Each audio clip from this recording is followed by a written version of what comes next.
जो क्वेश्चन कराने करिए।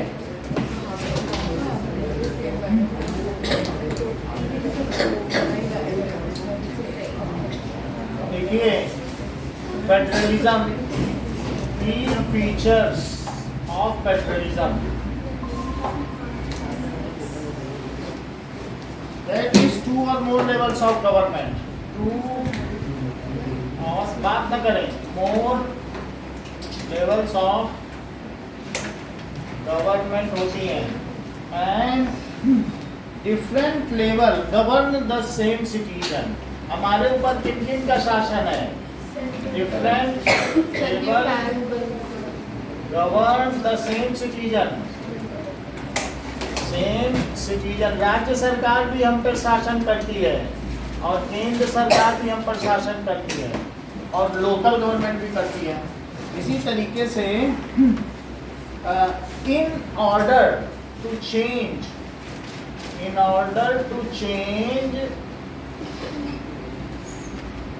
the fundamental provisions of constitution, जो मूलभूत रूप है उसको नहीं बदला जा सकता। Fundamental provision of constitution consent of both level of government is needed. यानी ऐसा नहीं कि केंद्र सरकार बदल दे, राज्य सरकारों की भी सहमति लेनी पड़ेगी 50% से ज़्यादा। अगर आपके 28 राज्य है ना 28, तो 14 से ज़्यादा का विधानसभाओं में पारित होगा तब जाकर के वहाँ काम बनेगा। तो फंडामेंटल राइट्स के लिए किसकी किसकी जरूरत है? प्रोविजंस ऑफ कॉन्स्टिट्यूशन, कंसेंट यानी सहमति, consent of both level of government is needed. यानी जो मौलिक प्रोविजंस है, मौलिक अधिकार है, प्रोविजंस है, फंडामेंटल जो संविधान के सबसे पहले प्रस्तावना लिखी गई है शुरू में, तो उस आइडियोलॉजी में कुछ बदलाव अगर आ रहा है, आप ऐसी चीज़ बदल दो कि वो बदल जाए। तो ऐसी स्थिति में जो फंडामेंटल प्रोविज़न है उसको बदलने के लिए आपको क्या करना पड़ेगा? That is the consent. Consent का क्या मतलब है? सहमति। तो सहमति की जरूरत है, सहमति ऑफ बोथ लेवल। राज्य सरकारों से भी उसको अप्रूव कराना पड़ेगा और साथ में सेंट्रल गवर्नमेंट भी उसे अप्रूव करे तब जाके माना जाएगा। अब देखिए, तो ये सब फेडरलिज्म की आवश्यकताएं होती हैं, क्योंकि संविधान दोनों ही लेवल पर मान्य होता है और उसी से सब गवर्न होते हैं।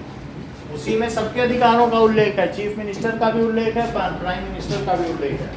एंड एग्जिस्टेंस अथॉरिटी, देख लो कि existence and authority of each level of government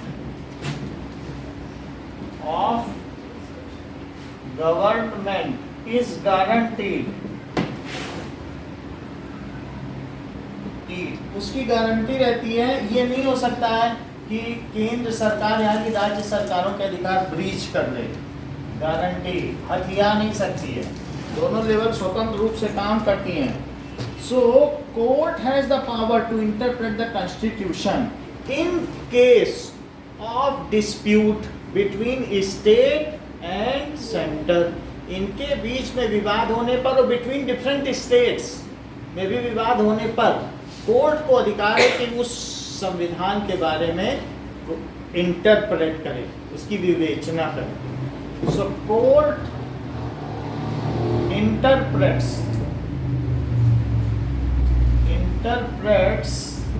the constitution in case of dispute between center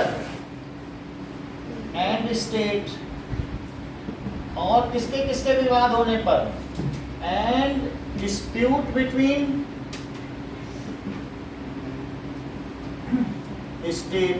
जैसे कर्नाटक और तमिलनाडु के बीच में 15 साल कावेरी जल विवाद चला था कि नहीं, तो कोर्ट ने ही उस पर किया था कि कितने क्यूसेक पानी आपको छोड़ना है।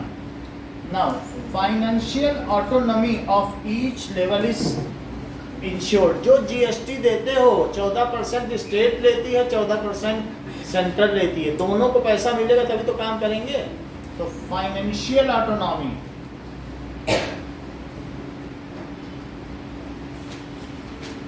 of each level is ensured, of each level is ensured by taxes।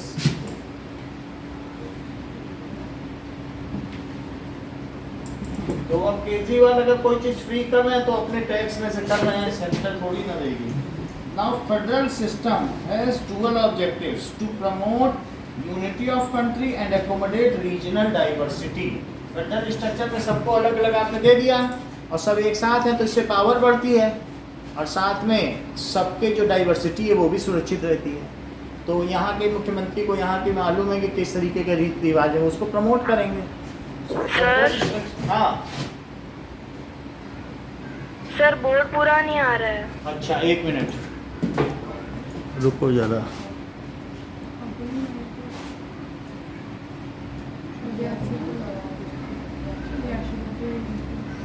तो पूरा नहीं आ रहा है तो ऊपर का नहीं आ रहा है क्या? सर आ रहा है, क्लियर पूरा है। तो उसको मैग्नीफाई करो थोड़ा सा आप लोग, जूम। हाँ ठीक है सर। सही है। So federal structure has dual objective, has dual objective क्या है? To promote unity of country और दूसरी चीज है एंड एकोमोडेट रीजनल डाइवर्सिटी। दोनों चीज को करने के लिए अब हमारे पास 2 तरीके के फेडरल स्ट्रक्चर हैं। एक है कि कमिंग टुगेदर फेडरलिज्म, एक होल्डिंग टुगेदर फेडरलिज्म।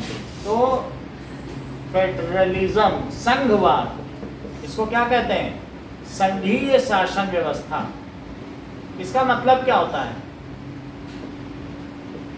कि हम भारत कई राज्यों का संघ है, ठीक है। राहुल गांधी कहते हैं इंडिया कोई कंट्री थोड़ी ना है, ये तो यूनाइटेड स्टेट है, बहुत सारे स्टेट, कंट्री नहीं है, ऐसे बोलते हैं कि नहीं। तो हमारे पास जो फेडरल स्ट्रक्चर है तो हम सबका सम्मान करें, और एक है कमिंग टुगेदर और दूसरा क्या है? टुगेदर और होल्डिंग टुगेदर। अच्छा, इंडिया का कौन सा है? हमने खुद ही लोगों की डाइवर्सिटी देखते हुए, उनके लिंग्विस्टिक अलग अलग डाइवर्सिटी देखते हुए या कल्चरल डाइवर्सिटी, मेनली तो भाषा के आधार पर था, तो हमने उनको अलग अलग स्टेट खुद ही बना दिया। तो बैठ करके जवाहरलाल नेहरू और जो मुख्य लोग थे पटेल ने ऐसे ऐसे करेंगे, ये वाली भाषा यहाँ मराठी बोली जाती है, इसको महाराष्ट्र कर दो, इसको तमिल कर दो, इसको ये कर दो, ऐसे गोला बना दिया और फिर उसके हिसाब से बोलो ये स्टेट हो गए।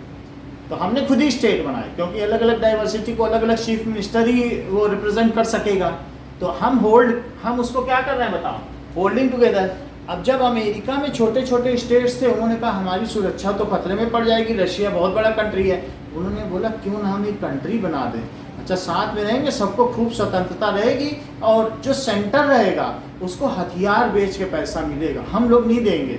तो अब अमेरिका में जो बाइडेन है वो कहते हैं लड़ाते रहो सबको और हथियार बेचो, पैसा लो। जैसे ही लड़ाई बंद, वैसे ही अमेरिका के प्रेसिडेंट के पास पैसा बंद। लड़ाओ और अपने हथियारों को प्रदर्शन करो, मरे तो मरे, पैसा तो आएगा।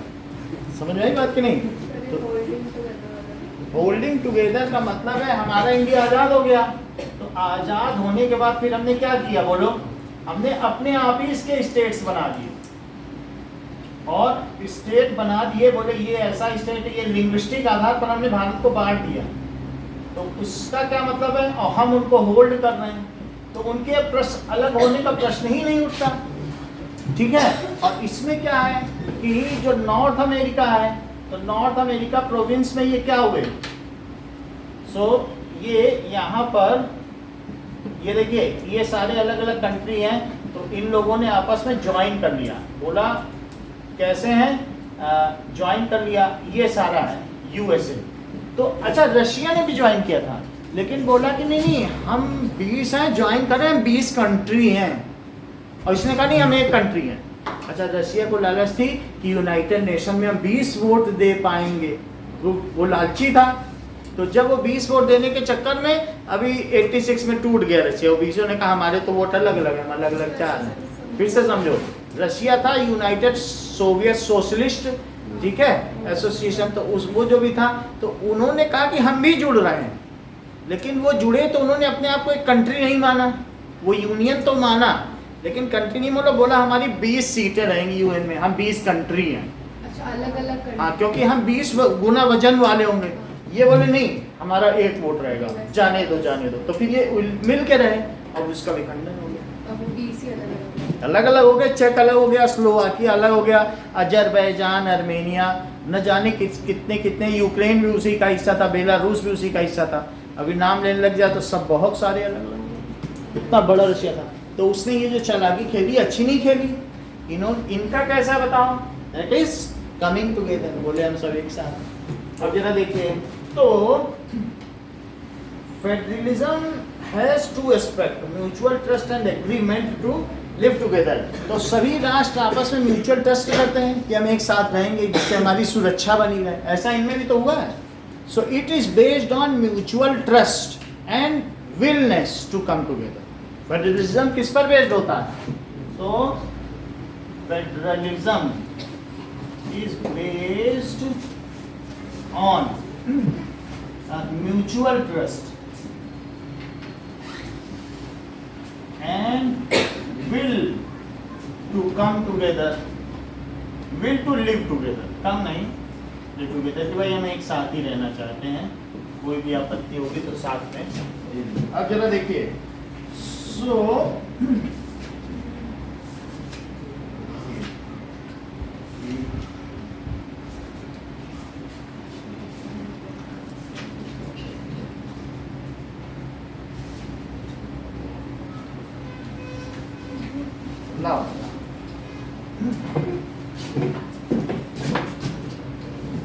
तो यूएसए में किस तरीके का है? यूएसए में कमिंग टुगेदर, और इंडिया में होल्डिंग। अब इसकी डेफिनेशन लिखो।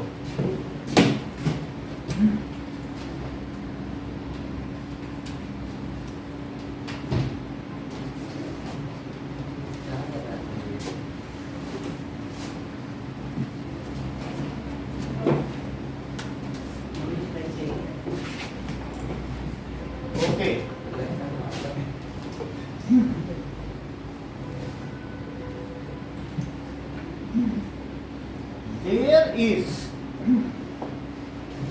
federalism, the power is divided or shared between central government और किसमें? State government. What is unitary system of government? बोलो सृष्टि। Unitary system of government. So in federalism, power is shared between central government and state government। इन दोनों में होती है, local में भी हो जाती है, उनमें भी पावर। अभी हमारे 3 ईयर है तो लोकल गवर्नमेंट भी होगी, एंड लोकल गवर्नमेंट। तो स्टेट गवर्नमेंट अपनी कुछ पावर लोकल को भी दे देती है। अब जरा देखिए, under unitary system central government can pass orders to provincial और local government, but in federal system central government can not order the state government to do system. तो यूनिटरी गवर्नमेंट और फेडरल स्ट्रक्चर दोनों अलग अलग चीजें हैं। That is pattern of government. देखो, so क्या क्या है? Pattern of government. एक है यूनिटरी गवर्नमेंट। यूनिटरी गवर्नमेंट क्या होता है?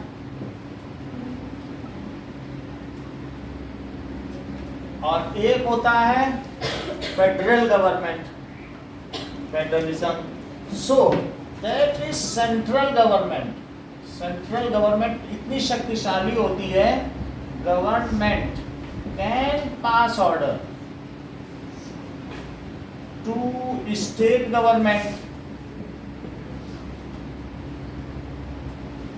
can change head, उनके हेड को भी चेंज कर सकती है, their heads, and can dissolve, भंग भी कर सकते। तो इसका मतलब है बस इसमें ये कैसी शासन व्यवस्था है? ये केंद्रीय शासन प्रणाली है, ये संघीय शासन प्रणाली। ये कौन सी है? केंद्रीय शासन प्रणाली। और ये कैसी है? हमारे यहाँ कौन सी चलती है? संघीय शासन प्रणाली। संघ है, कोई चाहे मजाल है जो गहलोत को हटा दे। शासन प्रणाली। अच्छा, इसमें दो है। इन फेडरलिज्म, जो फेडरल स्ट्रक्चर है, central government can not order the state government to do. Central government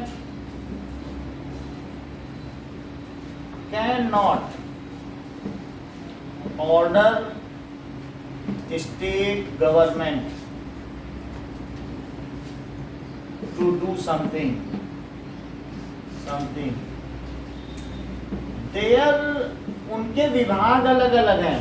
So their rights are properly mentioned in constitution and no one can breach their limits. वे अपनी सीमाओं का उल्लंघन नहीं कर सकते।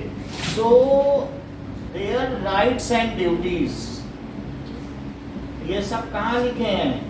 Are written in constitution and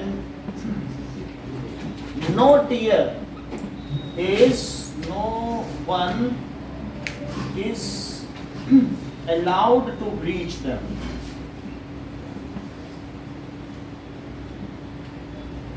उनको कोई breach नहीं कर सकता, उल्लंघन नहीं कर सकता। इसमें जो फेडरलिज्म है इसके फिर दो पार्ट हो जाएंगे।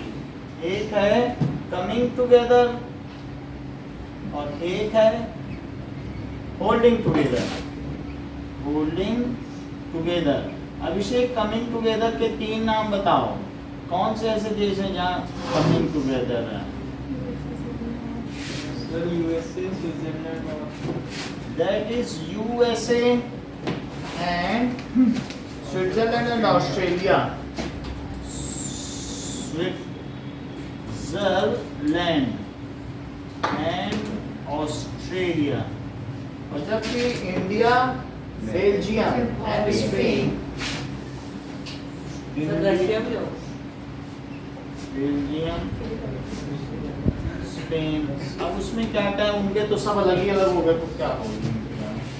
ठीक है, उनकी दुखती रख पे क्यों हाथ बेचारे। ठीक है, सो अब जरा देखें, कुछ पूछा जा सकता है आपसे कि इंडियन फेडरलिज्म का क्या फीचर है, ऐसा पूछा जाएगा। So features of Indian federalism.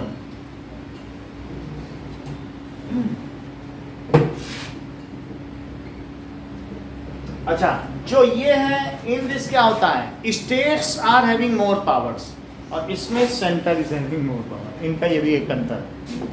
Different state combine on their own to form a large country. They have single military system. ये सिंगल सैनिक व्यवस्था चाहते हैं और इसमें the country itself divides so that the ruling can be smoother. तो इसमें ऐसा होता है। तो ये क्या होता है कि different countries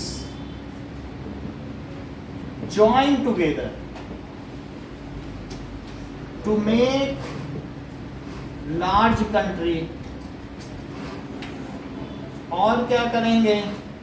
and act themselves as state, और खुद प्रोविंस की तरह काम करेंगे, वो स्टेट बन गए।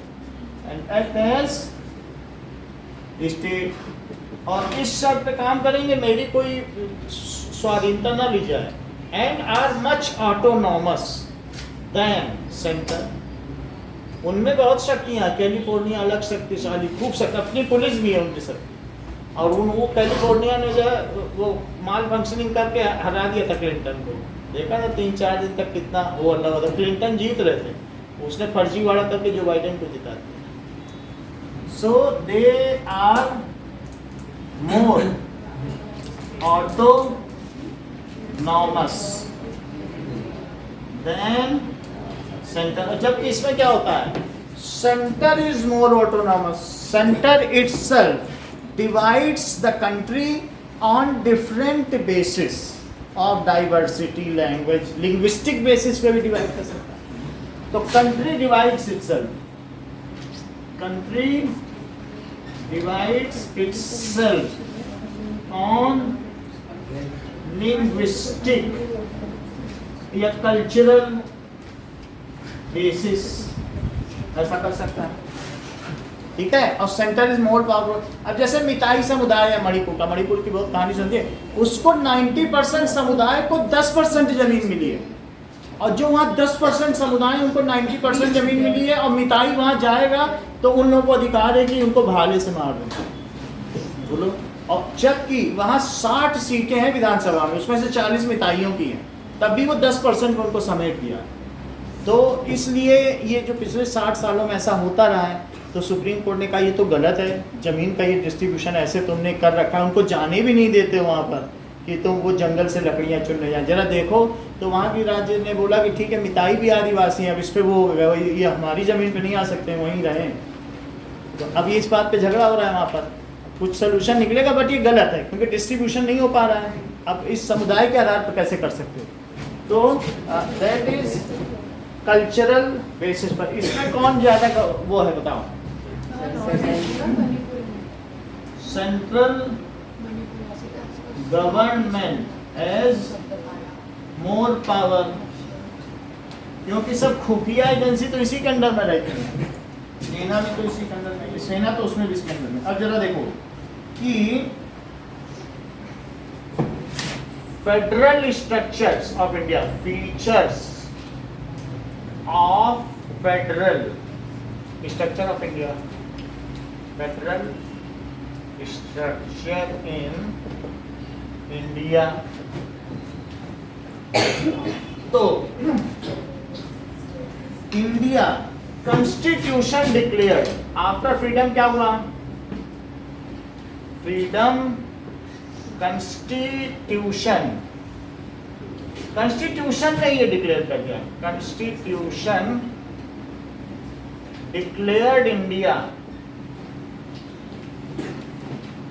India as union of states. इसने क्या डिसाइड कर दिया? यूनियन ऑफ स्टेट, यानी राज्यों का संघ है, समझ में आई? Union of states. And Indian federalism has all key features of federalism. So Indian federalism has all key features of unitary system. का क्या मतलब है विषय?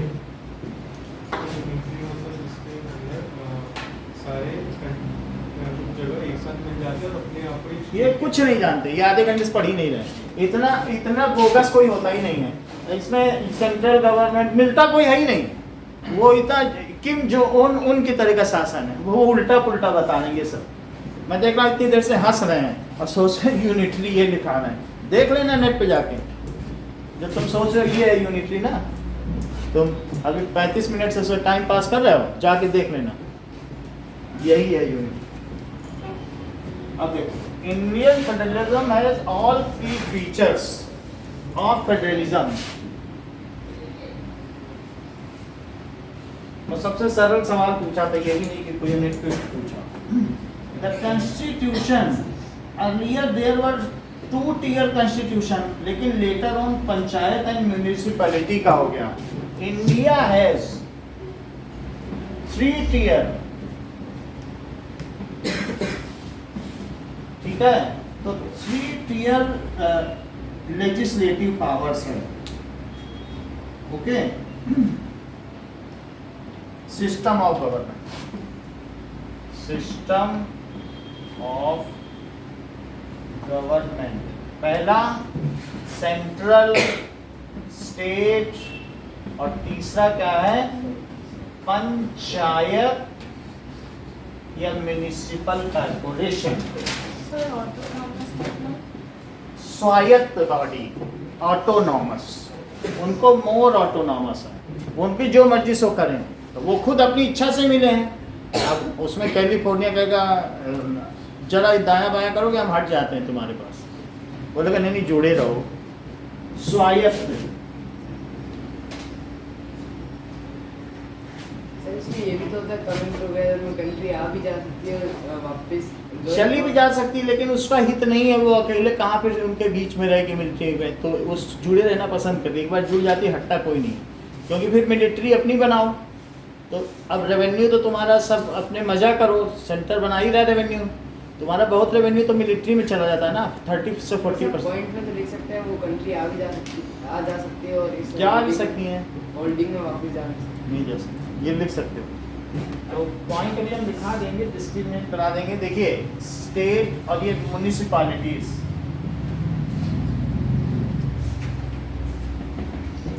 अब देखिए, and 3 tiers enjoy separate jurisdiction, इनके अपने कार्य क्षेत्र होते हैं। 3 tier enjoy their separate jurisdiction। अब देख लो, ये बहुत इंपॉर्टेंट है। The constitution provides 3-fold distribution of legislative powers. So the legislative powers is divided into union list, into state list, into concurrent list। ये important question है, ये देख लेना। So the सर सर्बिया का कोई स्टेट है क्या? पहले तो ऑस्ट्रिया के अंडर में ही था, सर्बिया उसी के नीचे पड़ता है, उसी पे उसके राजा रानी मार दिए गए थे ना, रिक्शा में सवारी कर रहे थे। अब सर्बिया मुझे लगता है देख लेते हैं कि स्टेट है कि नहीं। सर्बिया का इसमें दिया है कुछ, चलो। ऑलमोस्ट सारे कंट्रीज के स्टेट्स होते हैं, बट वो लिंग्विस्टिक या कल्चरल बेसिस पे डिवाइडेड नहीं होते, तो वो होल्डिंग टुगेदर में आएंगे। हाँ, और उसमें कंट्री खुद डिवीजन बनाता है, जिससे कि फैसिलिटेट किया जा सके, क्योंकि पावर शेयरिंग से ही लोगों में एक डेमोक्रेसी मजबूत होती है। भरोसा लोगों का कैसे जीत सकते हो, ज़्यादा से ज़्यादा लोगों को पावर शेयरिंग दो, पॉलिटिकल माइटी बनाओ। तो इसमें क्या है, वो सबको दे देती, स्टेट को भी अधिकार दे देती, फिर अधिकार और उसने दिए, और छोटे स्तर पर पंचायती राज पर। तो जितना आप पावर शेयरिंग करोगे उतना डेमोक्रेसी में बिलीफ बढ़ेगा। जरूरी नहीं है ना कि लिंग्विस्टिक या कल्चरल बेसिस पे और भी कोई divide- कल्चर और ऐसा कुछ हो सकता है, रिलीजियस बेसिस पर भी कहीं किया हो तो कर सकते हैं, ऐसा हो। जैसे बेल्जियम में है तो किसी को फ्रेंच को दे दिया, कुछ डच को दे दिया, तो भाषा के आधार पर खैर वो तो किया गया है। और अभी जो करंट जर्मनी है वो कमिंग टुगेदर में है या होल्डिंग टुगेदर में, क्योंकि वो तो 39 स्टेट के कॉम्बिनेशन से बना था। थर्ड वो तो उस समय की बात छोड़ दी जाएगी। अभी जो करें- आज जैसे अभी है तो जर्मनी में देखना पड़ेगा, जरूर देख लेना किस नेचर में है वो, कितनी किसको शक्तियां दी गई हैं। अगर वो तो एक बार सर वो तो कमिंग है, हाँ? Coming together. अभी कुछ ऐसा कह नहीं सकते, देखने के बाद बताया जाएगा, ठीक है कि नहीं। तो ऐसी कुछ बात हो तो देख लेना, बेसिक चीज समझ लो, बाकी जो डाउट हो खुद ही देख लेना, तो जिससे आप चक्कर कर सको। अब देखो, the legislative powers are divided among centre and state. देखो कौन कौन सी लिस्ट है, यूनियन लिस्ट सही है। यूनियन लिस्ट में जो सेंटर के पास पावर है, तो क्या क्या पावर है, that is of national importance, includes subjects of national importance. बात ना करें, इम्पोर्टेंस वो सारा इनके अंदर में आएगा, जैसे कि ठीक है, and it fulfils the need of uniform policy. तो यूनियन लिस्ट में कुछ पॉइंट्स देखें कौन कौन से आ रहे हैं। मिलिट्री पावर आ जाएगी, so foreign affairs What are the legislative powers in union list? कुछ लिख लेते हैं. Defence, military, port. देखो डिफेंस, रेलवे भी सही कर रही हो. Railway, post office, military, space Foreign and affairs. Currency, foreign affairs. Banking, हाँ, communication and currency affairs, communication. And currencies, communication पैसे सिर्फ इन्हीं का ही है. Space science, communication, currency currency और स्पेस साइंस ना. हाँ, स्पेस साइंस, पोर्ट्स. पोर्ट्स में भी है. International relation, highways, international affairs, foreign affairs लिख दिया. बस इतनी चीज हो गई. अब हम देखेंगे कि स्टेट लिस्ट.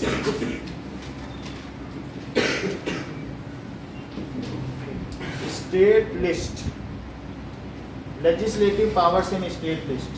सब पुलिस ट्रेड, पुलिस आ जाएगी. कॉमर्स, लिखा है बुक में? Agriculture, police, trade, commerce, police, trade, commerce, agriculture and irrigation, commerce, व्यापार भी कर सकता है. इरिगेशन एग्रीकल्चर, इरिगेशन और भी कुछ है. अब कंकरेंट लिस्ट लो. जैसे शिक्षा, तो शिक्षा दोनों के में आएगी. हॉस्पिटल्स हॉस्पिटल किस में आएगा? दोनों के में. मैरिज, एडॉप्शन, बोलो क्या है कंकरेंट लिस्ट? एजुकेशन, फॉरेस्ट, मतलब जिसको दोनों देखेंगे. Marriage, concurrent list. एजुकेशन तो हो ही गया. और बोलो. फॉरेस्ट, फॉरेस्ट, ट्रेड यूनियन, क्या? Trade unions, trade unions. अच्छा, इरिगेशन, एग्रीकल्चर, मैरिज तो फिर इरिगेशन उसमें क्यों लिखा गया? स्टेट वाले में सर इरिगेशन होगा ना नहीं तो कंकरेंट में क्या है? कंसेंट में सब फॉरेस्ट मैरिज मैं मैरिज मैरिज और एडॉप्शन, सक्सेशन, एडॉप्शन. और कुछ है? ठीक है.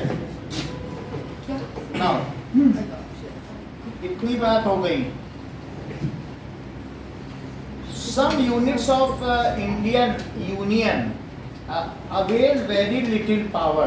These are known as union territories. Some units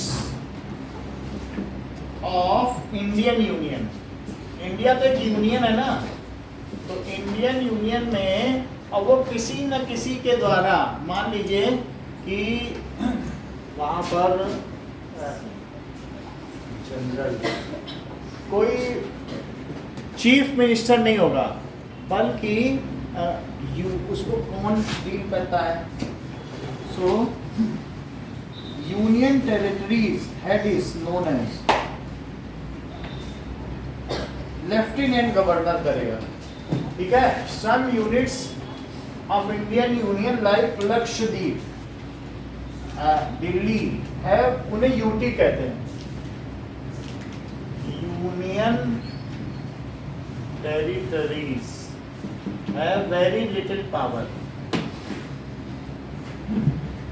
state में क्यों ले लेते है स्टेट में नहीं ले सकते हैं. जैसे चंडीगढ़ है, तो चंडीगढ़ हरियाणा भी चाहता था और पंजाब भी चाहता था, लेकिन उसने बोला कि हमें दे दो नाखून खाते हुए. तो वो बोला कि नहीं, ऐसे आप मानेंगे तो हम नहीं देंगे. ठीक है. फिर उन्होंने बोला ये रखो यूटी में और दोनों लोग इसमें वो काम ले सकते थे. तो अलग अलग हैं, लेकिन कहीं ना कहीं जिसपे जो डिस्प्यूटेड थे उनको यूटी में दे दिया. और यूनियन टेरिटरी में आने से क्या होता है, प्रेसिडेंट सीधा उनको फंड अलॉट कर सकता है. यूटी में आने से उन्हें बहुत फ़ायदा हो जाता है. तो ठीक है, सेंट्रल गवर्नमेंट के अंडर में है, सीधा उनकी मांग सुनी जाती है. तो इनको बहुत लेस पावर दी है.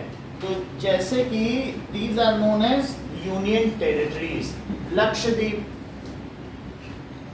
और दमन ऐसे बहुत सारी यूनियन टेरिटरीज 8 या 9 है। और दिल्ली है, दिल्ली यूटी में है, मतलब न्यू दिल्ली, हाँ, न्यू न्यू दिल्ली। और अभी तो लद्दाख भी आ गया है, वो बहुत समय से कह रहा था हमें यूटी में ले लो। सो ये सारे हैं।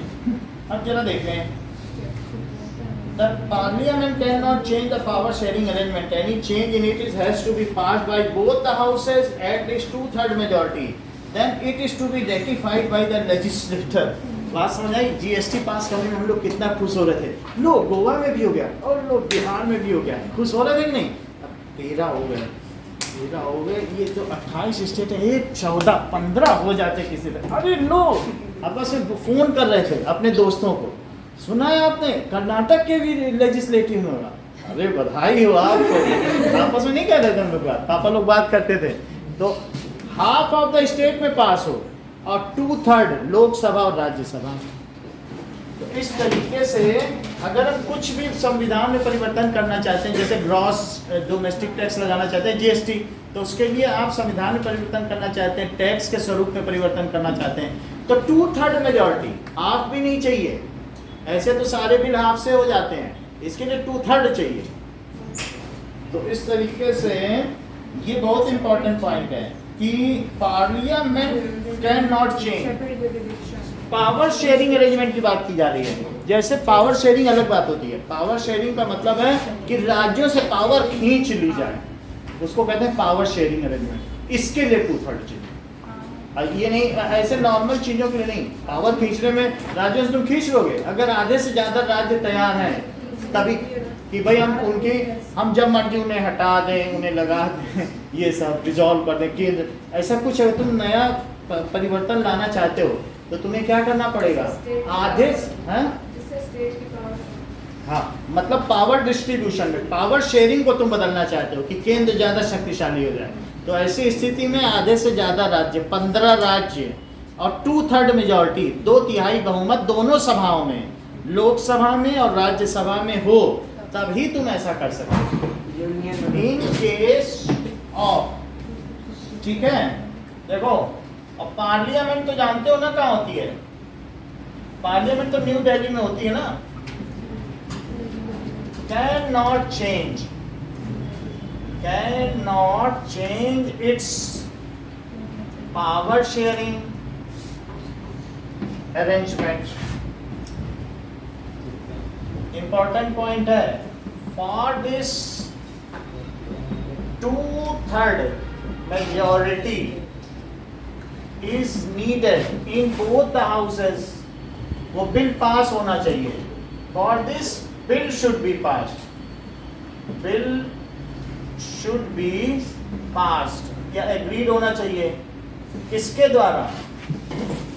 With 2/3 majority, for this bill should be passed with 2/3 majority in both houses, along with more than half of the states. Lok Sabha Rajya Sabha. हाँ, और इसके अलावा Lok Sabha lower house and upper house में हो गया, और उसके अलावा along with more than half of the state, 15 state में हो जाए। More than half of states, तब जाकर के पावर शेयरिंग अरेंजमेंट आप बिगाड़ सकते हो।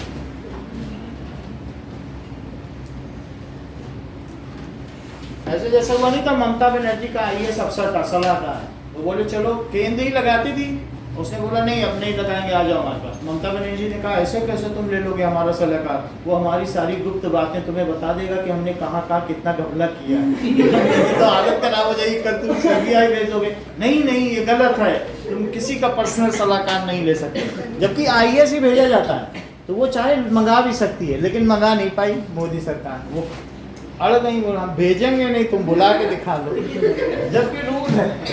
तो ऐसा भी कई बार हो जाता है, क्योंकि सब घपला तो वो जानता है, वो वही बताता है कि कैसे कैसे करो।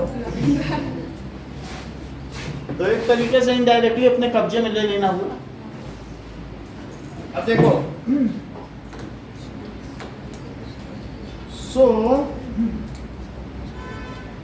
कुछ और बातें देखें, the linguistic diversity of India, linguistic diversity of India.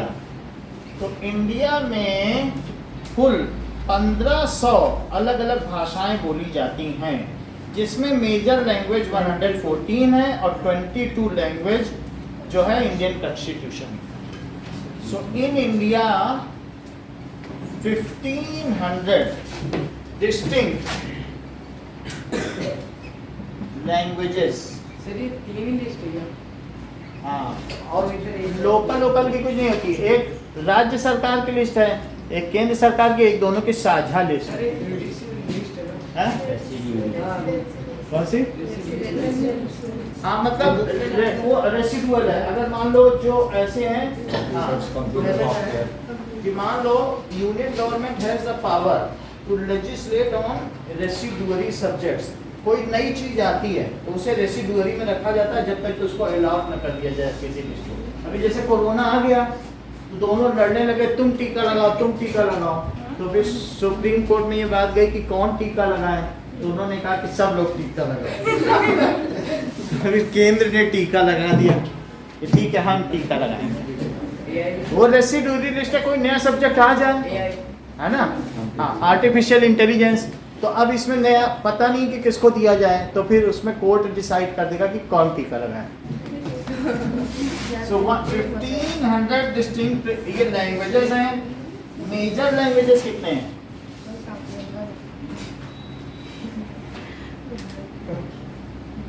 Are 114 and 22 are included in 8th schedule of Indian included in 8th schedule of Indian Constitution.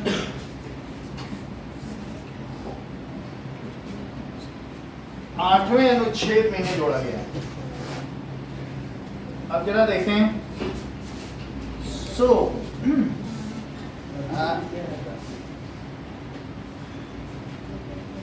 Decentralisation क्या होता है? When some power, देख लो, some power is taken away from central and state government, from central and state, इसको भी केंद्रीकरण ही तो कहते हैं, है ना, डिसेंट्रलाइजेशन। एंड सेंटेंस पूरा करो सृष्टि, वो तो पढ़ने लग गए। हाँ आप बेटा पूरा करो। लो इन्होंने बता दिया, पूरी बात कह दी। And it is given to the local government, then it is called decentralize. हर चीज एक बार को पता है। एंड इट इज गिवन, किसे दे दिया जाए? दोनों से थोड़ी थोड़ी पावर लेके किसको दे दी जाए? To local government, then it is called. अब सेंटेंस पूरा करो। इसे विकेंद्रीकरण कहते हैं। It is called decentralisation. और अगर सब पावर सेंटर को दे दी जाए तब क्या कहेंगे? सेंट्रलाइजेशन। सत्ता का केंद्रीकरण हो रहा है। आजकल यही तो आरोप लग रहा है मोदी सरकार पर कि सत्ता का वो केंद्रीकरण हो रहा है।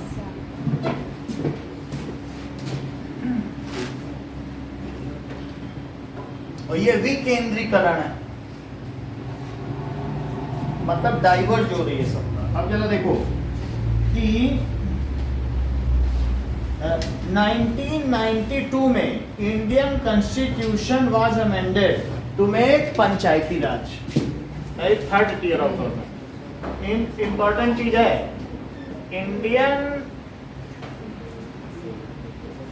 कॉन्स्टिट्यूशन was, बात ना करें, amended to include third tier.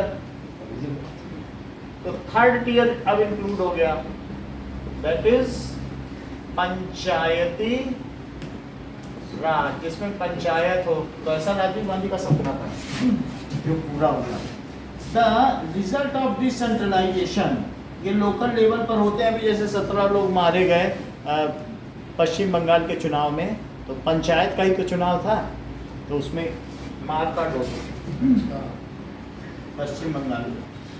अब that is the seats of decentralisation are seen as regular election. Local level reserve seats होती हैं शेड्यूल्ड और शेड्यूल्ड ट्राइब के लिए, रिजर्वेशन फॉर वुमेन।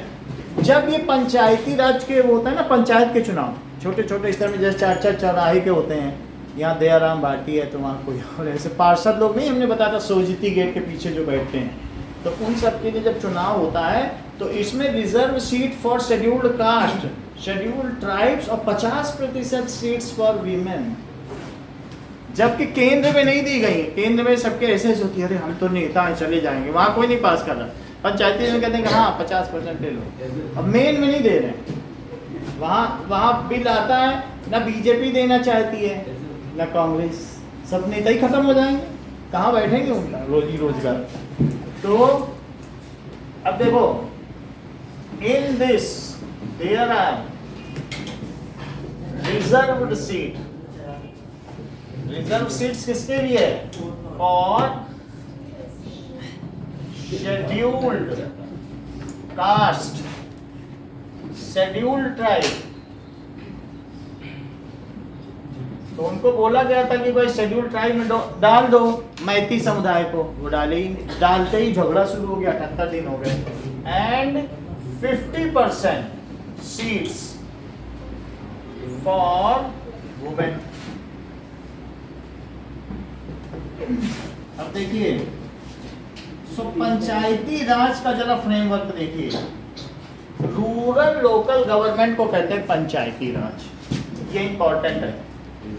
पंचायती राज, अगर इस पर क्वेश्चन आए, ये नया फॉर्म है। So rural local government is called panchayati raj, तो पंचायती राज कहेंगे। अब देखिए, कुछ हमने पहले बता दिया था। So the decision making body और council in the village is known as gram panchayat. वहीं पे सरपंच बैठेगा कि नहीं? So sarpanch is elected by, ठीक है, sarpanch is elected in this by villages. कुछ विलेज होगा जिनकी 2000 की पॉपुलेशन हो जाए, उतना विलेज लिया जाता है। समझ आई? 2000 में 4 विलेज भी आ सकते हैं, 2000 होनी चाहिए पॉपुलेशन। और ऐसे यहाँ 4 चौराहे ले ले तो 2000 लोग रहते, 2000 मतलब उसने पे ही एक रिप्रेजेंटेटिव रहेगा। सो अप्रॉक्स कितने लोग होने चाहिए?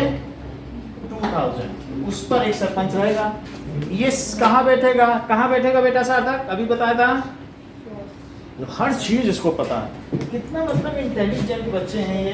दैट इज इट सिट्स, और हमको भी आंखों से पता चल जाता है, किसे पता है। इट सिट्स इन ग्राम पंचायत। अब मुझे बताओ, ग्राम परिषद क्या होती है बेटा सार्थक? देखो, इसने फिर आपको ही देखो। और इसके बाद क्या वो बताइए? The group of gram panchayat is known as, ठीक है, तो ग्रुप ऑफ, ये पंचायत समिति या मंडल या ब्लॉक कहलाती है। देखो, ग्रुप ऑफ, तो ग्रुप ऑफ इसमें जो भी बैठेगा, ग्रुप ऑफ ग्राम पंचायत को क्या कहेंगे? मंडल। तो ग्राम पंचायत, जहां बहुत सारे सरपंच बैठे सीट लगा लगा के, और यहाँ एक बहुत महल नुमा कुर्सी हो, उसमें एक आदमी बैठे, ठीक है। तो एमएलए थोड़ी होता है। ये देखो, ये चीज क्या है? मंडल। देखो, बहुत अच्छी बात ये बता रहे हैं, सुन लो मनीष की बात। दैट इज, इसे मंडल भी कह सकते हैं या पंचायत समिति। पंचायत समिति इसको कहेंगे। तो ये बहुत सारे, यहाँ पे कौन बैठा है बोलो? सरपंच। जिसके सर पे किसी ने पंच मार दिया, ऐसे नहीं, मतलब सरपंच बैठ गए, तो यहाँ पर group of gram panchayat is known as mandal भी कह सकते हो या पंचायत समिति। बहुत सारे सरपंच इकट्ठा हो जाए तो पंचायत इज कॉल्ड पंचायत समिति, उसे पंचायत समिति कहेंगे। अब जरा देखो, पंचायत समिति जो भी होगी, okay, its head is known as gram pradhan. इसके नेता को क्या कहेंगे? सरपंचों का हेड कौन होगा? यहाँ कौन बैठेगा? ग्राम प्रधान। हेड ऑफ या leader of all sarpanch is gram pradhan. इसी तरीके से in district level different wards are there, और वहां से कौन चुना जाएगा? पार्षद। अब पार्षद का नेता कौन होगा? मेयर। जो सोरजिती गेट के पीछे म्यूनिसिपैलिटी है वहां वो बैठा है, त्रिपोलिया मार्केट के आगे लंबी सी बिल्डिंग है वही। तो ये तो गांव में हो गया। सरपंच, और सरपंच का नेता क्या हुआ? सार्थक। हाँ, ये बहुत नॉर्मल चीज भी नहीं, रोजमर्रा की चीज भी समझने पे भी नहीं समझ पाता ये। अच्छा ये बताओ, पार्षद का नेता भी क्या बताया? बहुत हैरान हो रहा है। हाँ बोलो। देखो देखो, पार्षद में ग्राम में गांव चला गया इसको। अब जरा देखो कि मान लीजिए इन डिस्ट्रिक्ट में क्या होगा? देयर आर वेरियस वार्ड्स, बहुत सारे क्या होंगे? वार्ड्स होंगे। एंड पार्षद आर इलेक्टेड। पार्षद को क्या कहते हैं? Ward member are elected. और वो कितने पे होंगे? पर 2000। ठीक है। Head of parshad is known as, head of parshad is called mayor. और वो कहां बैठेगा? ग्राम में कहां बैठ जाएगा? It sits in municipal corporation, sits in municipal, नगर महापालिका में, कॉर्पोरेशन।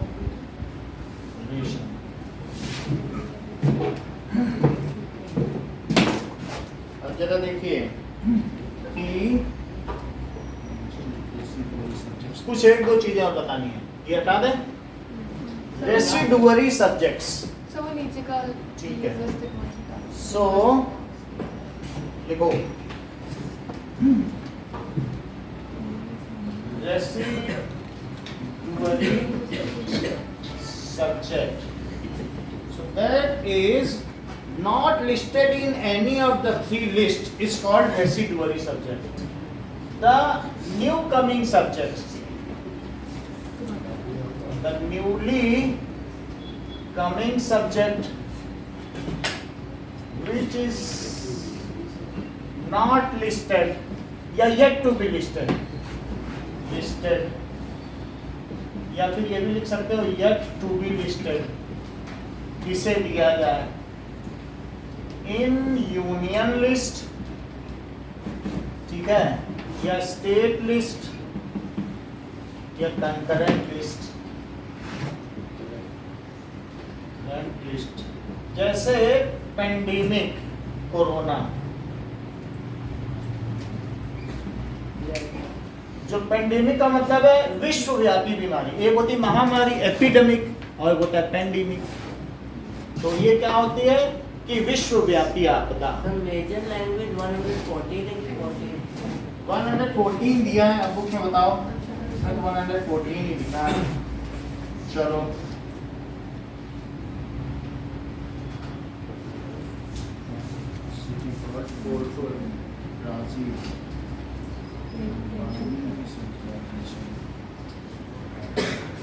अब जरा देखिए, नाउ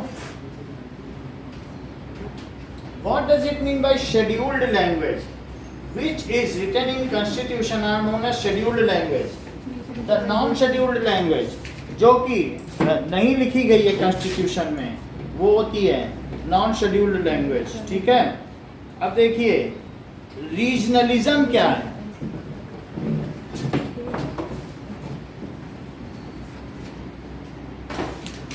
रीजनलिज्म का मतलब होता है स्ट्रॉन्ग फीलिंग ऑफ प्राइड और loyalty in a particular region with a desire of more power to govern themselves. किसी रीजन के प्रति ए स्ट्रॉन्ग पावर। 121 क्या है 120 दिया है? क्या 121 मेजर लैंग्वेज 121 लिखो। ठीक है 121। So a strong power, a strong feeling of pride, ठीक है, और loyalty in a particular region, in a particular region। जैसे कुछ लोग अपने आप को मतलब बंगाली लोग अपने आप को कई बार बहुत ज़्यादा बंगाली मानते हैं और वो अपने आप को बहुत प्राइड फील करते हैं, तो उसमें वो फिर वो सोचते हैं कि हमारे बंगाल से ही हमारा देश है क्योंकि हम इतने गौरवशाली इतिहास हैं, ऐसा माना जाता है। ऐसे मैं एग्जांपल के तौर पर बता रहा हूँ। तो ऐसे कोई लोग अपने रीजन को ज़्यादा पावर दिलवाना चाहते हो कि हम सबसे गौरवशाली हैं, हमें ज़्यादा पावर दे, तो उसे क्या कहा जाएगा? रीजनलिज्म। ये पूछा नहीं जाएगा। अब हम लोग आते हैं इकोनॉमिक्स पे। तो जियोग्राफी का सब वो बस सेकंड चैप्टर करा दो सर, फॉरेस्ट का। पहले डेवलपमेंट देखो, डेवलपमेंट नहीं कर पाओगे। डेवलपमेंट से ज़्यादा नंबर कर नहीं पाओगे। चलो जैसे जियोग्राफी पढ़ाना है सर सेकंड चैप्टर करा दो। ठीक है करा देंगे। देखो डेवलपमेंट छोटा चैप्टर है, मैं करा रहा हूँ। ठीक है चलिए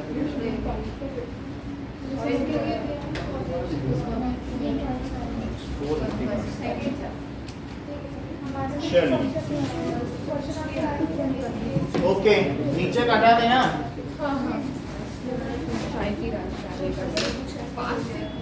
हमने इसका क्वेश्चन नहीं करा लेकिन आपको चैप्टर समझा दिया, तो कर लोगे ना। सर कोई ये करा दो सर। चलो डेवलपमेंट देखो,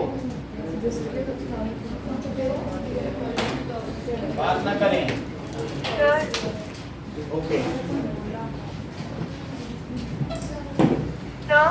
हाँ बोलिए। सर एक बार सस्टेनेबल डेवलपमेंट समझा दीजिए।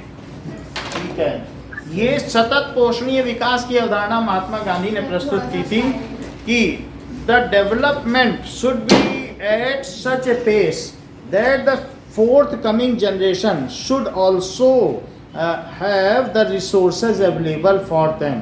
सो इसका मतलब है कि हमें ऐसा डेवलपमेंट करना चाहिए जो सस्टेन कर सके। अभी हमने पढ़ाया ही नहीं है तो थोड़ा पढ़ा दे तो पूछो, ठीक है। सस्टेनेबल डेवलपमेंट का मतलब डेवलपमेंट ऐसा ना हो अमेरिका की तरह कि उसने जल्दी जल्दी सब डेवलप कर दिया, अब उसके पुल टूट नहीं रहे तो लोगों के पास रोजगार नहीं है, तो वो अपने पुलों को कह रहे अच्छा चलो तोड़ो फिर बनाओ। तो वो अब यही काम कर रहा है क्योंकि वहाँ पे लोग तख्ती लगाए घूम रहे हैं कि हमको खाना दो, हमसे कोई हमको तोड़वा रहा है तो फिर हम बनवा लेंगे। जल्दी जल्दी विकास नहीं करना, ऐसा विकास करो कि तुम्हारे resources should be available for fourth coming generation. इसको सतत पोषणीय विकास की अवधारणा। सुनिए, development is called progress and it has always been with us. जो जहाँ पर भी है वो डेवलप होना चाहता है। एक गरीब परिवार की लड़की है वो अच्छा पढ़ना चाहती है, जो रिच परिवार की है वो कुछ पोएट्री लिखना चाहती है, उसके अपने एस्पिरेशंस हो सकते हैं। सो सबके लिए डेवलपमेंट के अलग अलग स्केल्स हैं, समझ में आया? हर कोई उसको अपने नज़रिए से देखता है। किसी को जीडीपी से मतलब ही नहीं, अगर उसे चावल नहीं है तो जीडीपी से किसी को मतलब है? तो इसलिए डेवलपमेंट का सबसे ये अलग अलग मायने हैं। Yes, each person has its own aspiration and desire about what he would like to do.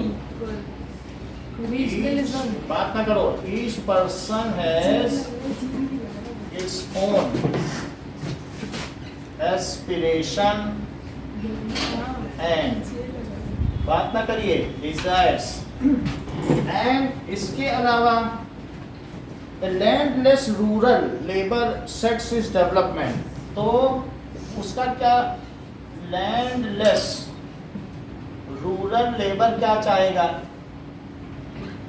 Likes कि उसकी जो डेली वेजेस हैं वो बढ़े, more days of work and better wages. इसी तरीके से उसके लिए नो सोशल डिस्क्रिमिनेशन, उसके साथ कोई भेदभाव ना किया जाए.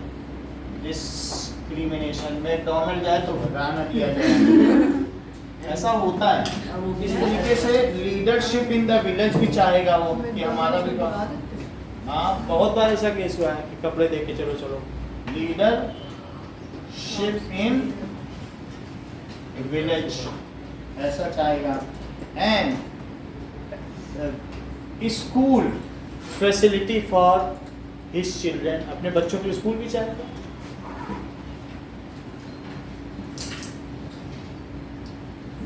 For his children.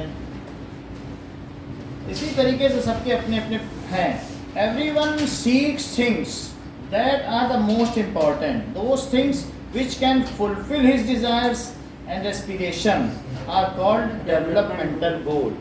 ठीक है. So those things which fulfill the desire of a person are known as developmental goals. Those things which can, किसी का गोल हो सकता है कि कार लेना, किसी का घर लेना. Those things which can fulfill desire of a person is called developmental goal.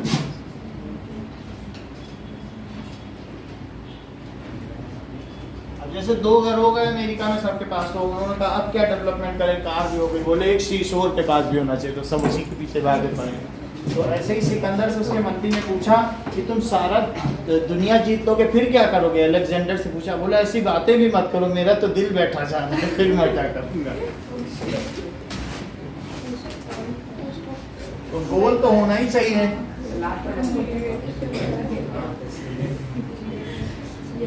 Okay, अब जरा देखिए. There are 2 types of development goals. One is economic goals and there is non-economic goals. तो developmental goal 2 तरीके के हैं. Developmental goal एक है economic goal और एक है नॉन इकोनॉमिक गोल. जैसे सोशल डिस्क्रिमिनेशन ना हो तो वो नॉन इकोनॉमिक गोल हो गया, तो वो भी डेवलपमेंट में ही आएगा कि सोसाइटी में मान सम्मान मिले.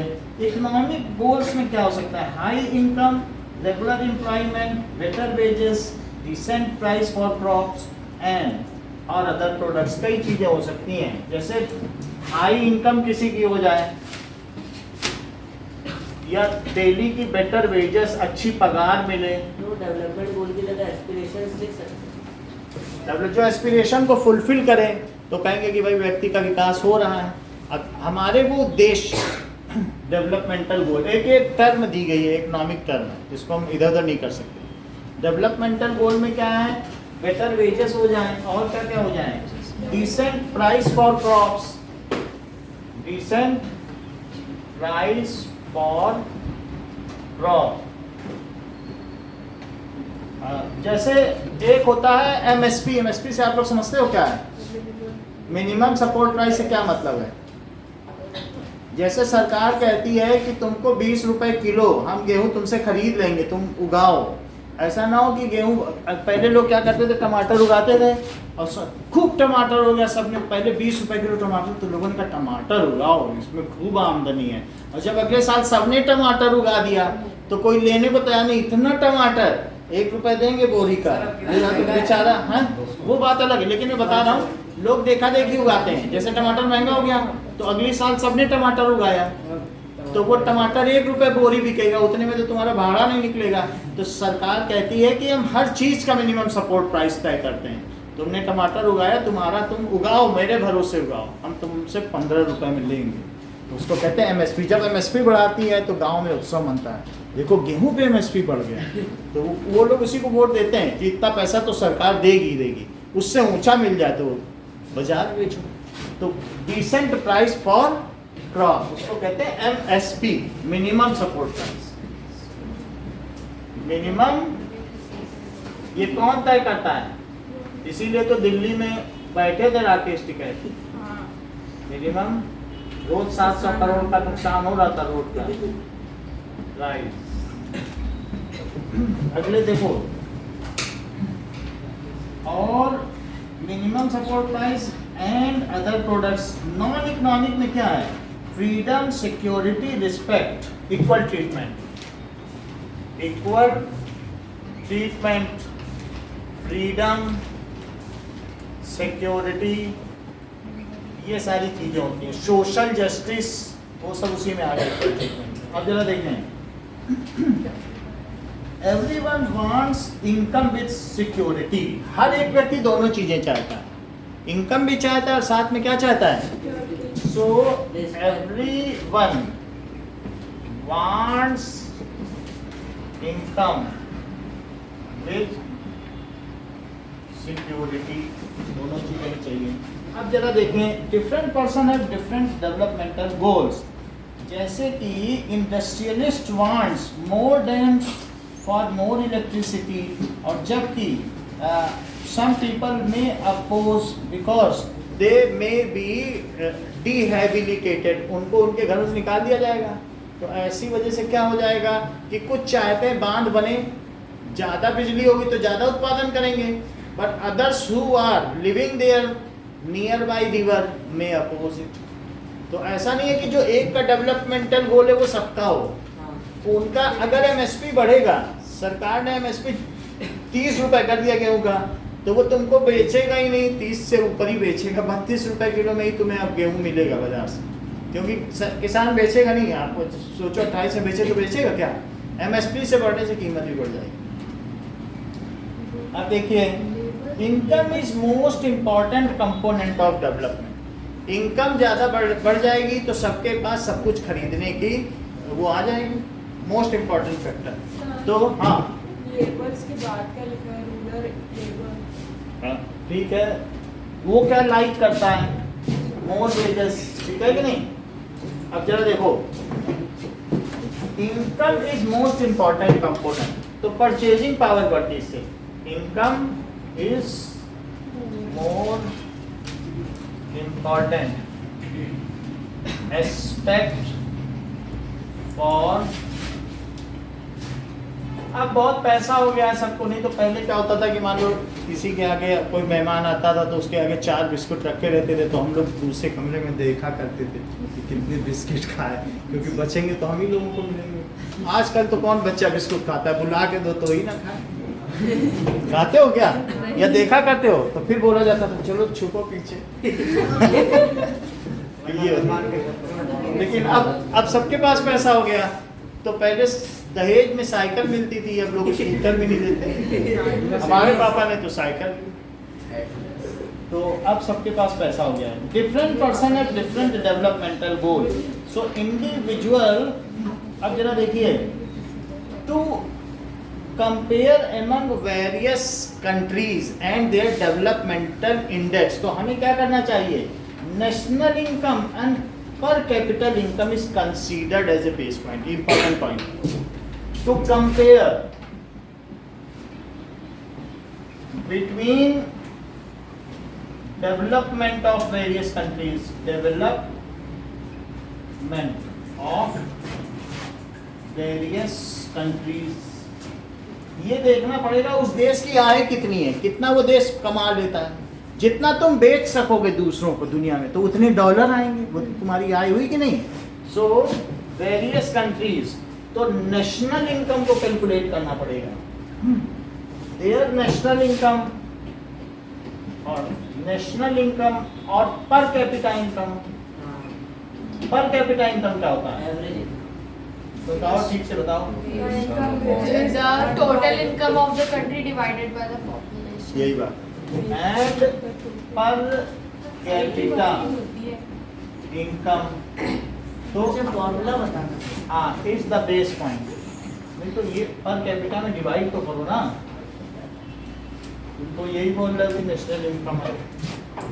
चलो, अब national income is the significant criteria of economic development. So जिस कंट्री की हाईएस्ट इनकम होगी, जैसे हम 5 ट्रिलियन की इकोनॉमी बनने जा रहे हैं, अभी 3.5 ट्रिलियन की है, तो अगर उतना पैसा आ जाएगा तो फिर जितनी ट्रिलियन की इकोनॉमी होगी, जैसे 28 ट्रिलियन की यूएसए है और हम अभी 3.5 पे ही हैं, तो कोई बराबरी है? और चाइना ही 18 ट्रिलियन के पे है। आपको उतना बनना पड़ेगा तब जाकर फिर हमारी भी वैल्यू होगी। So national income is significant criteria. देखो, नेशनल इनकम बात ना करें सौम्या, सिग्निफिकेंट क्राइटेरिया, ये एक सिग्निफिकेंट क्राइटेरिया है। Countries with higher income are considered more developed. Countries with higher income are considered more developed, उन्हें ज़्यादा डेवलप माना जाता है, ठीक है, than others with less income. So this is based on understanding that more income means more of the things that human being needs. ज़्यादा income होगी तो हमें ज़्यादा चीज़ों की भी ज़रूरत होगी। So more income means more of the things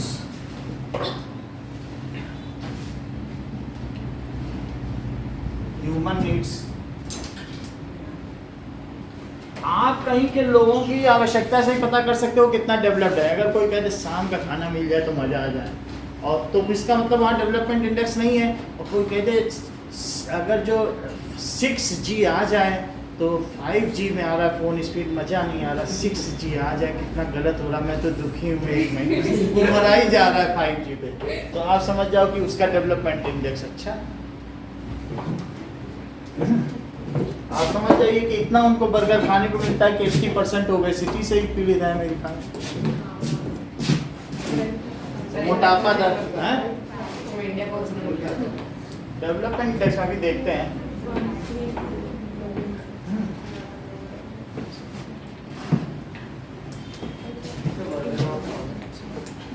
burger खाते हैं वहाँ पर और हर 3 दिन में टॉयलेट जाते हैं बर्गर खाते हैं। वो लोग सोचते हैं कॉन्स्टिपेशन कोई बीमारी नहीं है। सर यूएसए में तो जिसके पास कार नहीं वो गरीब। गरीब कोई नहीं है। गरीब को बात भी अब देखो, now national income is not a suitable method to make a comparison between 2 countries because each country has a different population. So national income is not a suitable method to compare. उसका weightage तो ज्यादा है लेकिन उससे person to person comparison नहीं हो सकता है बिटवीन 2 countries. 2 countries, ठीक है, as different countries as population. Different countries have different population.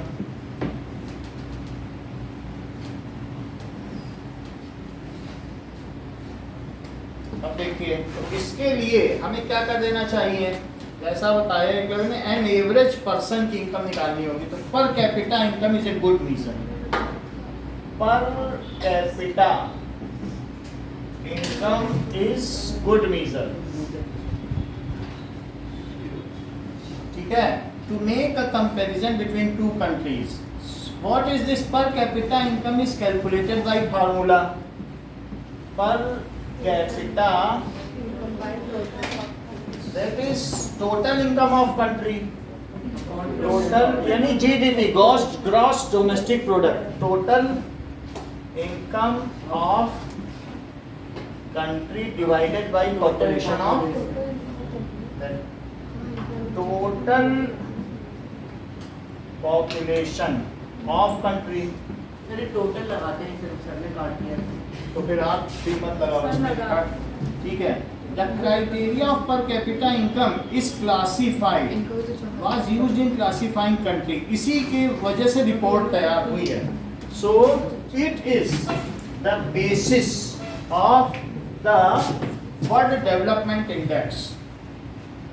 So per capita income is taken as factor. और भी चीजें देखी जाएंगी. Taken as factor to calculate development index, world development index, world development index. So on this basis the world development report was prepared in 2012. World Bank prepared a report on this.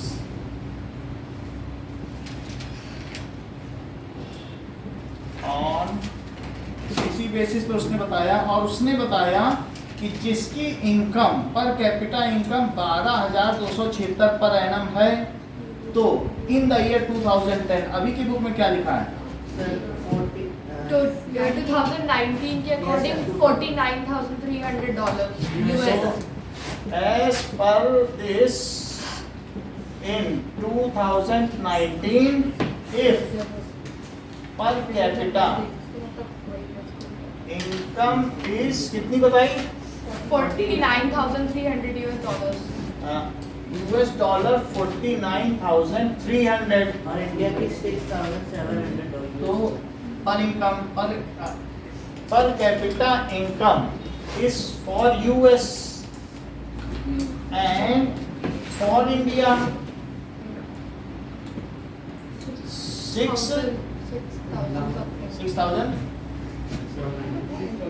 $700 India की पाई sir, गई। ये तो हुआ है कि अगर इससे ज्यादा हुआ तो अभी ज्यादा और कम की बात नहीं, इतनी पाई गई। अब हम देखेंगे कि मतलब पॉवर्टी लाइन से ऊपर कौन है, पॉवर्टी से नीचे गए, ये कि इतना पाया गया। उन्होंने बोला ये हमने पाया है। नहीं हाँ। यूएस की तो फिर ये जो $49,300 है, ये तो वो मेजर करने के लिए US ज्यादा की है ज्यादा है तो डेवलप्ड है कंट्री। यूएस की ये कि यूएस की नहीं, अगर इससे ज्यादा है तो- अच्छा ऐसा आप ये चीज आप बता ये मेजरिंग होता है। ओके ठीक है। तो per capita income per annum are called rich countries, ऐसा कुछ वर्ड आपके में नहीं लिखा है। तो low income countries, The countries with per capita income and above them countries are developed और and बताओ। the countries with per capita income of US dollars this per annum and above according to 2009 are considered rich and developed countries. Country पर capita income और less, ये है ना। क्या लिखा है? US dollars 2007. ये कौन सा 2017 का है ना? ये इधर मेरी बुक में लिखा है। कितना? 2019 का per capita are called high income or rich countries और those with per capita income 2,500 and less, ये लो इनकम बस ये इम्पोर्टेंट है 2,500। तो इंडिया इससे नहीं है। per capita income is this, अगर per capita income is this, then those are rich countries, then those are rich countries, and if per capita income is $2,500, then poor countries below, अगर उससे below है, low income below $2,500, then These are low income और countries. Sir India low middle income वाली Country. India की कितनी है? 6,000 India falls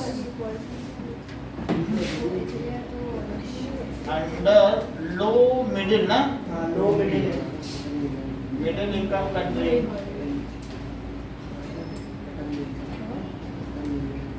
With $6,700 बता दे क्या होता है 6,700 पर कैपिटा इनकम. तो हमारी इतनी थी 2019 में.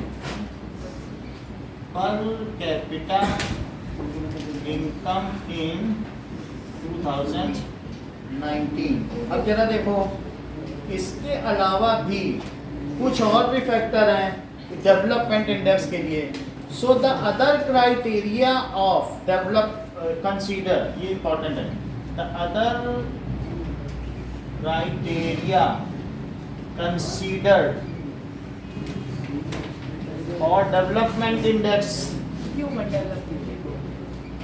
हाँ, इंडेक्स उसमें कौन कौन से आएंगे ह्यूमन डेवलपमेंट इंडेक्स में? That is infant mortality rate. Mortality rate यानी बच्चों की अगर मृत्यु हो रही है माल न्यूट्रिशन की वजह से, तो IMR कहते हैं. IM लिटरेसी रेट, साक्षरता दर. लिटरेसी रेट साक्षरता, कितने पढ़े लिखे लोग हैं. नेट अटेंडेंस रेशो, स्कूल में कितने बच्चे जाते हैं. नेट अटेंडेंस, अभी इनकी डेफिनेशन दिखाएंगे. Net attendance ratio. फिर human development index, available facilities. Per capita income इसमें भी आएगी. इंडेक्स और पर कैपिटा. Available facilities. अब जरा देखें कि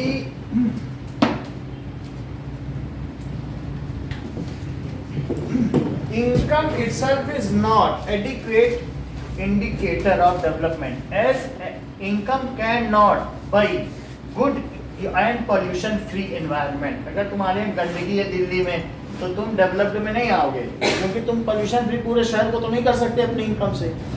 so income solely is not criteria for development, as it cannot purchase. Sir ये एग्जामिनेशन की डेफिनेशन आती है वो हाँ. इन्फेंट पॉल्यूशन अभी लिखवा रहा हूँ, पॉल्यूशन फ्री एनवायरनमेंट. 5 years से नीचे वाले बच्चे जो मरते हैं. अब देखो केरला में लो इन्फेंट मोर्टेलिटी रेट है एंड हाई लिटरेसी रेट है, क्योंकि वहाँ एजुकेट हेल्थ केयर और एजुकेशनल फैसिलिटीज हैं. देखो केरला हैज लो IMR और साथ ही साथ हाई लिटरेसी रेट भी है 98%. हाई सर इंडिया में सबसे ज्यादा केरला में. हाँ लिटरेसी रेट. ऐसा क्यों है? सर क्योंकि वहाँ पे हेल्थ और एजुकेशन पे ज्यादा ध्यान देते हैं. Rate due to more health care facility, more health care and education facility. अभी तो 90 के अबव पहुंचेगी, बुक में तो 83 थी. हाँ अभी बढ़ गई है एजुकेशनल फैसिलिटीज.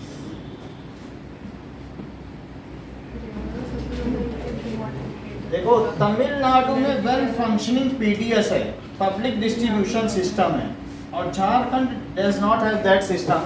तो तमिलनाडु को अच्छा माना जाएगा, वहाँ 2 रुपए की चावल सबको आराम से खूब बांटा जाता है, लोग इफेक्टिवली देते हैं. तमिलनाडु में has well developed public distribution system, public distribution system PDS. तो उसकी वजह से why Jharkhand has not previously before बताया सर ने public distribution। Public distribution system और 2 रुपए किलो चावल सबको मिल जाता है। अब जरा देखो BMI, nutrition body mass index, अगर तुम्हारा इतना हाइट है तो तुम्हारा मास कितना होना चाहिए और एज के हिसाब से भी। तो सर नीचे का चार्ट दिया है सर PMI। चार्ट है तो उसके हिसाब से देखा जाता है कि तुम ओबेसिटी में हो कि अंडरवेट हो कि क्या हो। सुन लें तो बॉडी मास इंडेक्स का फार्मूला बता दे रहा हूँ। सर वो है ना weight square by height In centimeter. Height by weight square Height in centimeter by weight square. Formula for body mass index BMI ढूंढ रहा हूँ। मैं तो देखो अंडर देख लो। देख लिया Now, पता नहीं कितना एक बच्चों को so weight in kilogram divided by height in meters square. देख लो BMI body mass index, it is equals to weight in kg और height square in meter square। height square करोगे तो meter square करना पड़ेगा। हाँ weight into kg। जरा देखिए तो अब ये जो इससे पता चल जाता है कि ये करीब Weight का square होता है height का। हाइट से metre square, weight in kilogram और डिवाइडेड बाय हाइट, यही चीज लिखा है। सही है सही है। ये इंटरनेट से कर रहे हैं ना, आप उसी के हिसाब से करें। आप हमें दिखा दें फिर हम बदल दें। नहीं नहीं ऐसे चला ओके चलिए देखिए, सो it is used to determine whether some person is undernourished or not. It is used to determine that some person is undernourished or not. अब देखिए, so human development report published by UNDP. UNDP क्या है? United Nations Development Program. So देखो UNDP, United Nations, United nation का एक है Nations develop, वो चाहते हैं कि सब लोग डेवलप कर जाए प्रोग्राम। तो वो क्या करती है, ठीक है, that it is publishes human development report, वो पब्लिश करती है। It compares the countries on the basis of educational level, publishes HDI human development report, उधर लिखा है ना develop weight in kg upon report. अब जरा देख लो कि अब हम देखेंगे sustainable multinational company national development, world bank क्या है? World That is in 1944, an international bank established in 1944 to finance and technical help to poor countries. Established in 1944, an international bank, international bank to finance and give technical support किसको? To poor countries। देखिए 4-5 और main definition तो उसको sir वो बस कराना sir net attendance ratio और हाँ वही सब उसी को ही कराने जा रहे हैं। देखिए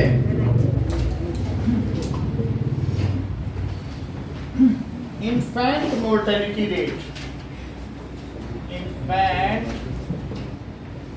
mortality rate IMR The number of children that die before maintaining 1 year. Number of children that die before the age of 1 year as a proportion of 1000 live children.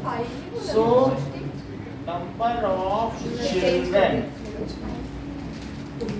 dying before Age of 1 year.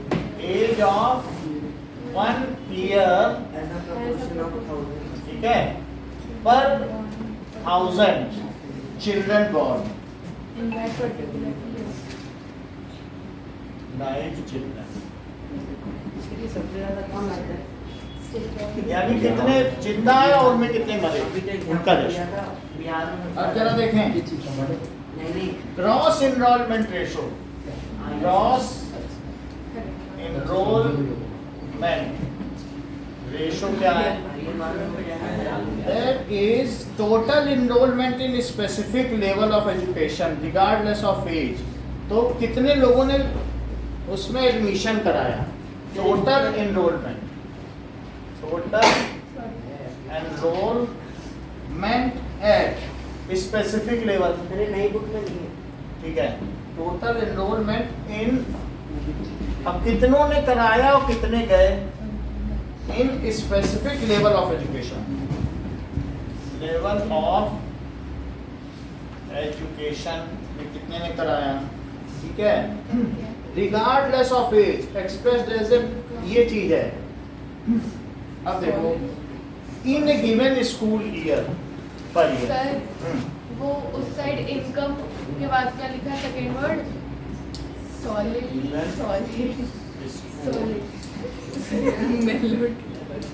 पर year बोलो। Sir उधर वो income के बाद second word क्या लिखा है? Solely solely क्या होता है? मतलब पूर्णतया, सोलली मतलब पूरी तरह से सिर्फ इनकम को नहीं माना जा सकता है इसका criteria. Life expectancy, life expectancy इसका क्या मतलब है? Average expected length of life of a person, average expected length of life of a person, ठीक है, at the time of birth, at the time of birth। जैसे यहाँ 57 years है India में, जबकि जापान में 98 इयर्स है। वहाँ 100 साल का होने पे चांदी की तस्वीर दे रही थी गवर्नमेंट, लेकिन फिर इतना घाटा लग गया, सभी 100 से ऊपर है तो उसको ये स्कीम ही बंद करनी पड़ी। सर अभी नई बुक में 64 सर इंडिया में जो 100 से ऊपर हो जाता था वहाँ जीता तो उसको चांदी की तस्वीर मिलती थी जापान में, और सभी 100 से ऊपर ही जीने लग गए। 98 तो एक्सपेक्टेंसी रेट ही है, जल्दी क्यों मर रहे हैं? हैं? वहाँ चीनी और नमक नहीं खाते हैं, ये दो चीज छोड़ अभी दीजिए। बढ़ गई ना अभी सबसे 68 ज्यादा यही खाता है। चीनी और नमक नहीं खाते इसीलिए जीतते हैं, अभी 68 हो गई। ये दोनों ही जहर हैं। आजादी के टाइम 37 इयर्स ही था सर। अब देखो हम इतने कम sustainable development, sustainable development, okay, so this is the process of development which aims at maintaining the quality of life। लेकिन हम unnecessary exploit नहीं करते रिसोर्सेस का, हमारी एम तो है कि क्वालिटी ऑफ लाइफ मेंटेन की जाए, but we do not expect कि आज ज़्यादा पानी है तो स्विमिंग पूल बना बना के ना हो, कल पानी ही ना देखने को मिले। सो ऐसा नहीं करना है, it is the process of. यहाँ पर इन्होंने क्या कर दिया था, बिजली फ्री कर दी थी किसानों के लिए, तो उन्होंने जमीन से ट्यूबवेल से पानी निकाल निकाल के धान उगाना शुरू कर दिया राजस्थान के लोगों ने। पहले पानी चुल्लू में पीने को नहीं मिलता था, मेहरानगढ़ जिले में देखो यहाँ से पानी पी रही तो यहाँ से जो टप टप गिर रहा है वो मोर यहाँ मुंह लगाए राजकुमारी के, अब बाहर से पानी गिर रहा है तो चिड़िया मुंह लगाए। अब उनको वो क्या कर रहे हैं कि बिजली फ्री कर दी तो धान उगा रहे हैं। So the process of development, ठीक है, which aims at maintaining, which aims at maintaining, ठीक है, the quality of life,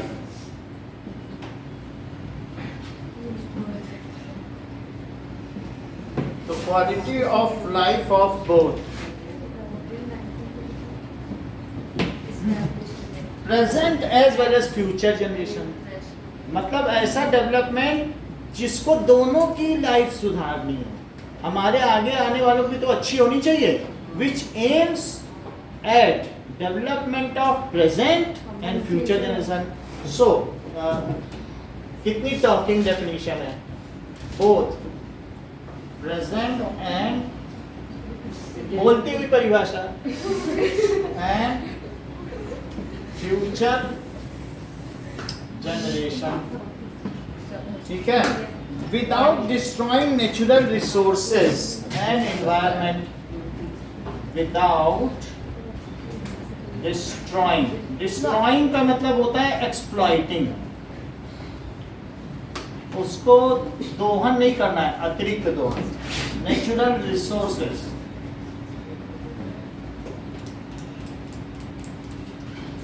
and environment को भी नहीं खराब करना है। जो लंदन का नदी था, आज वो कौन सी डेम्स नदी थी, वो आज काली पड़ गई है, नाला बन गई है। यमुना का भी सेम हाल है। अब देखो इतनी गंदी तो नहीं नेट अटेंडेंस रेशो में लिखा है आपके, देखो नेट अटेंडेंस रेशो, एक लास्ट डेफिनेशन और देखो, net attendance ratio,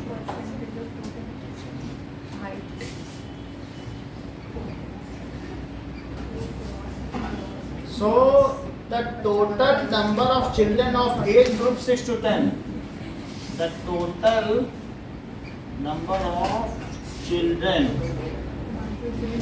age group 6 to 10 attending school as a percentage of total number of children in same group, attending school, मान लो जैसे 20 बच्चे जाते हैं, 20 तो नहीं जाएंगे, यहाँ पे 70 जाएंगे और 100 बच्चे हैं, तो कितने में कितने जा रहे हैं? 170 हैं और 200 में से 170 जा रहे हैं और उसका परसेंटेज निकालना। सो अटेंडिंग स्कूल, अब उसके बाद ठीक है, now as a percentage of total number of children of that is, as a percentage मतलब कितने परसेंट बच्चे स्कूल जा रहे हैं, परसेंटेज ऑफ टोटल, बस परसेंटेज निकाल लो, इतने में इतने जा रहे हैं, 100 में कितने जा रहे हैं, ये percentage of total number of children, ये लिखते हैं ना, out of 100 how many schools of age group 6 to 10 are going school, percentage ही तो हो गया, 100 में कितने ऑफ 6 to 10 नहीं रहा। अच्छा कितना, 14 to 15 एक ही साल का, तो बुक में लिखा है 14 to 15। हाँ, क्योंकि जब 10th के बाद निकाल देते हैं ना बच्चों को, It is the total number of children of age group 14 and 15 years attending the school as per percentage of total number of। बस एक परसेंट है, 100 में कितने बच्चे जा रहे हैं, 100 में जितने जा रहे हैं उतने परसेंट हो गए, कितना ही रखो, आज आपने बहुत सारा करा दिया सर, काफी। दो हमने कराई दिया है, वाइल्ड लाइफ करा दो। कल ही तो टेस्ट है ना, वाइल्ड लाइफ कर लोगे, सर पर तभी आपने काफी करा दिया। वाइल्ड लाइफ उससे पढ़ लेना, हमारे वाले से 1 घंटे का वीडियो है। हाँ? अरे सर की यूट्यूब चैनल पर ठीक है, भेज देंगे, 2 हफ्ते हो गए क्लास अपनी, उससे सब क्वेश्चन आ जाएंगे।